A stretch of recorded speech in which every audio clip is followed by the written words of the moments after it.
மற்ற காரியெல்லாம் செய்யலான்ட்டு ஒரு ஆசை. இது யாருக்கு அப்படின்னா அவங்களுக்கு கொடுக்கல, ஏசப்பா கொடுக்குறோம். பைபிளில் போட்டிருக்கு மற்ற 25:31.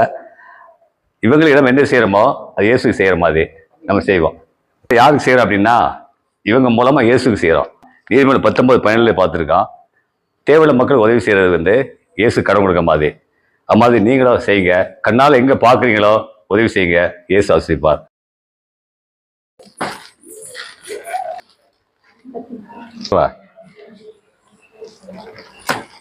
நான் கோயம்புத்தூர் வரும்போது வெறும் 70 ரூபா பஸ் ஃபேரில் வந்தேன். தென்காசி பக்கத்தில் வல்லம் அப்படிங்கிற கிராமத்தில் வந்து 40 வருஷம் ஆச்சு. தொழில் பண்ணிட்டு அதில் வர்ற வருமானத்தை செய்ய ஆசீர்வாதம். ரியல் எஸ்டேட் பிஸ்னஸ்ஸு ஜெபிச்சுக்கிறோங்க. நம்ம எவ்வளோ அதிகமாக மக்களுக்கு கொடுக்குறோமோ நமக்கு ஆசீர்வாதம். கேஸ் ஆசீர்வாதம்மா, உங்களுக்கு பெரிய ஆசீர்வாதம் என்ன அம்மா.